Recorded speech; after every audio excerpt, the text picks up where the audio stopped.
Today we will expand more of this region of Satlok.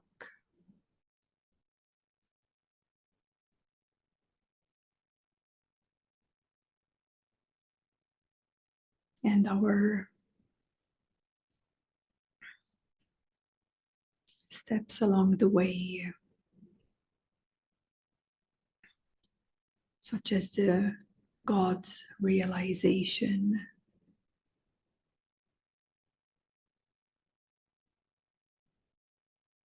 and how that supports the liberation of our soul,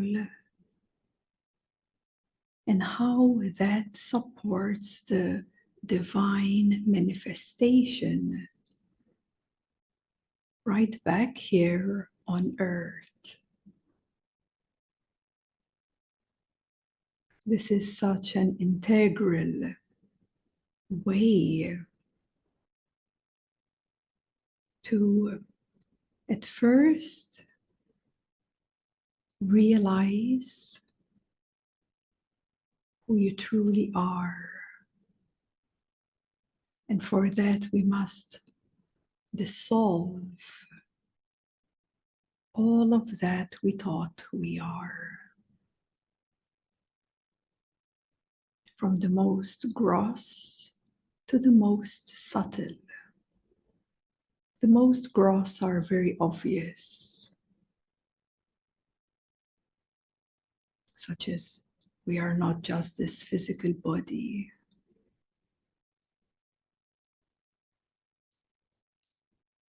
But the more subtler it becomes, the more trickier it becomes for us to identify that which is in the way of God's realization within. So along our journey on the path, we learn to identify what we have misidentified with. For an example, at some point you may realize that you have identified with your five senses. Your five senses has been the motor of your life experience. How many people live and function through these five senses?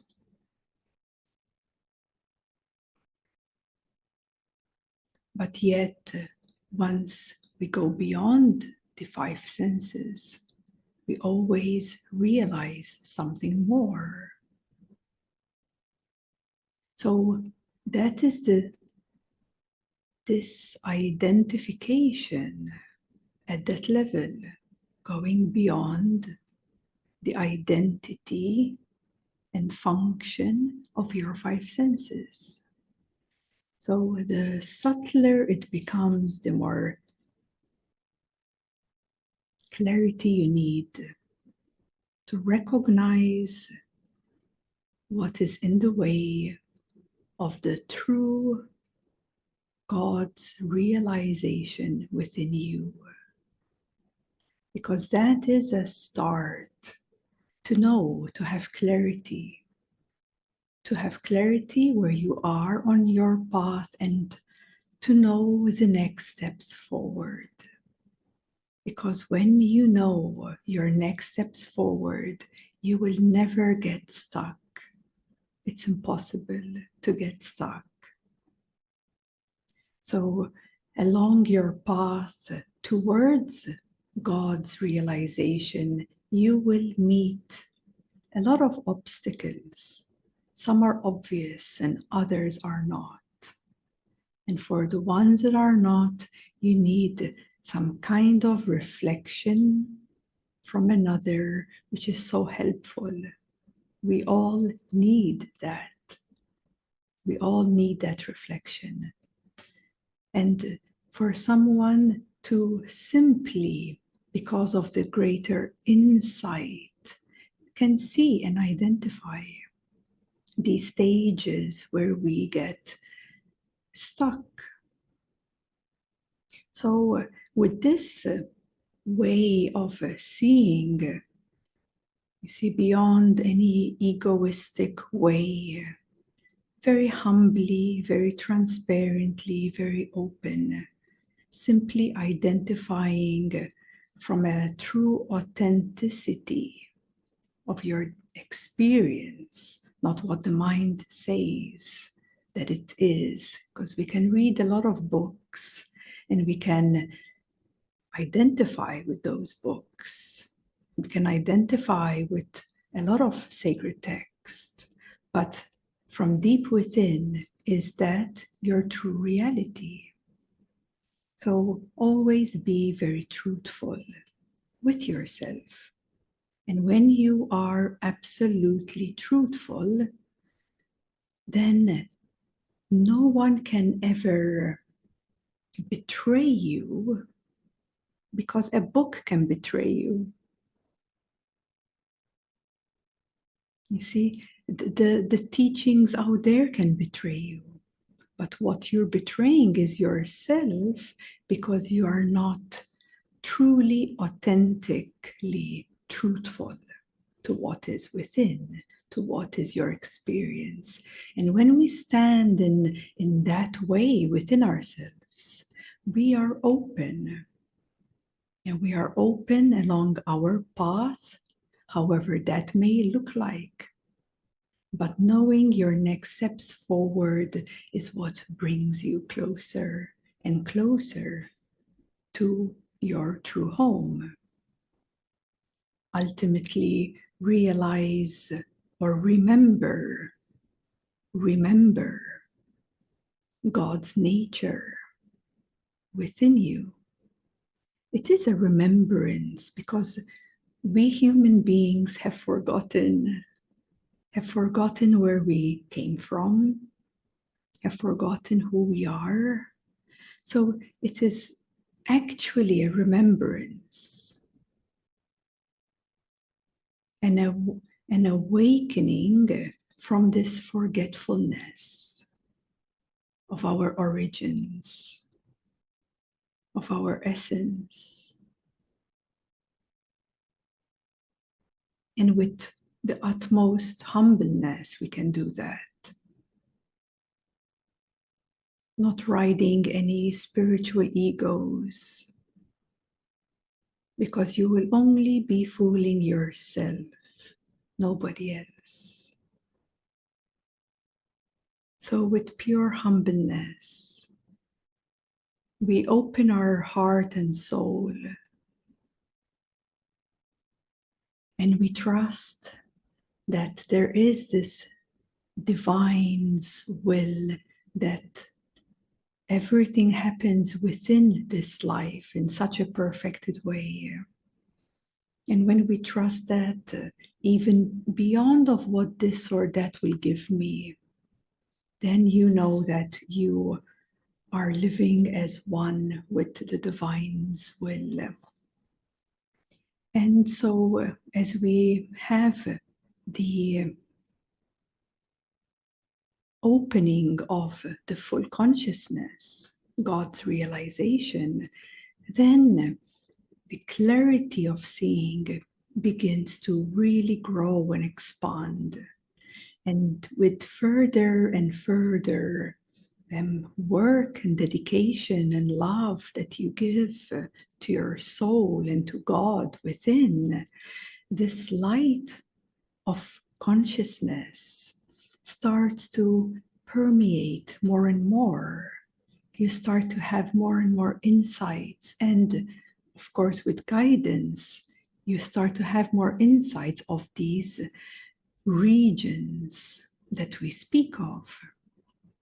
The regions of the universe and beyond the universe into divine. And so these start to come more clear from within you, having inner sight, having the insight of what this whole vast godly world is all about. And so this brings us to then really give attention to our soul, as we may open up to God's realization, but without the soul is the heart. The soul is bursting of love at all times, just like God is. And it is for the soul to unite back with God is the true liberation of the soul, is the true liberation of us as a soul. That is the highest form of liberation we can all encounter. Okay, so this is so important for everyone to consider, to know that as soon as we open up into divine nature, godly nature within, we are ever so closely connected as soul, because the soul moves through this life. It's not your chakras that will be functioning through you. It's not your five senses that will function through you. It's not your mind that will function through you, but it's the soul. The soul becomes the most dominant presence in your life, but functioning, moving as one with God, moving as one in full consciousness. And the soul liberation supports this divine manifestation. Once our soul not only tastes, but tasting divine, drinking the nectar of God, drinking that blissful light that nourishes and replenishes your soul. Once you taste that and drink from that and live by that, you can only create a divine manifestation. So divine manifestation is the third part that flourishes through us. Because divine manifestation, to manifest, it needs us to be one in divine, in our true home, and one with God Source. Because at every region, at every level of consciousness, whatever is within you, whatever is here, whatever you're carrying with you, your luggage, your baggage, the unresolved karmas, whatever you're carrying with you, that is playing out apart from that into your manifestation. Of course, there is much more components here. One may have a very strong attention to a certain chakra, functioning a lot from the solar plexus, that center of control and push and all this very well, how a lot of people live in the world here, functioning from the lower three chakras. And so then, if the focus and identity and functions are there, that is what you're going to manifest. Control, insecurities, instabilities, seeking for pleasures and experiencing pains and flip-flopping on the dual nature of reality. So it is very wise for us to inquire within and see what we are actually manifesting around us in our life, in the world. And that gives you a really good check and review, so that if there are certain manifestations that require purification, then you can simply work through that instead of carrying it for way too long. So when we take care of that in the most responsible way, our life cycle manifestation starts to rise up. Its vibration starts to rise up through the regions of the universe.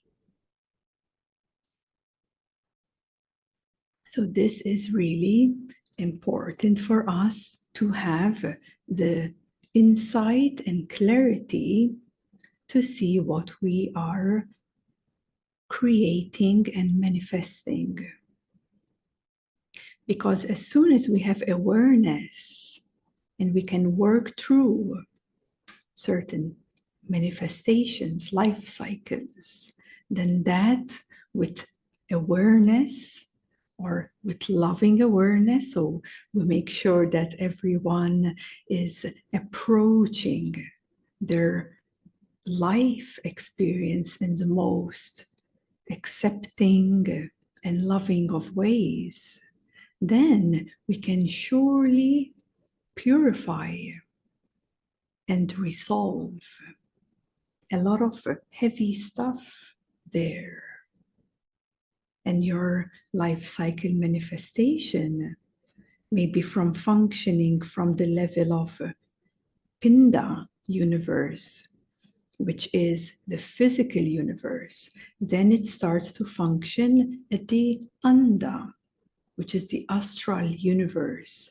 And you keep completing cycles and cycles with awareness. And then that rises up. Your life cycle manifestation, it's like a washing machine. It keeps purifying, not getting stuck anywhere. It just keeps purifying, cleansing, but it requires awareness. And then you shift to the Brahmanda. You start creating, manifesting whatever it is on that level, at the cosmic level here. And so forward and forward, higher and higher, there we have the Parabrahmanda, which is the etheric universe and also known as the universal mind. But even higher than that is the pure spiritual plane, the plane of divine, the plane of Satlok. And there are 4 regions there, and into the pure source consciousness. So the highest level a person can manifest is at the level of divinity. And so this is something very inspiring, because once you have that inspiration, once you follow your highest excitement of your soul, you will surely come to this place within you where all that you are manifesting is of divine nature. And what is that? It's all made of love, of its highest nature.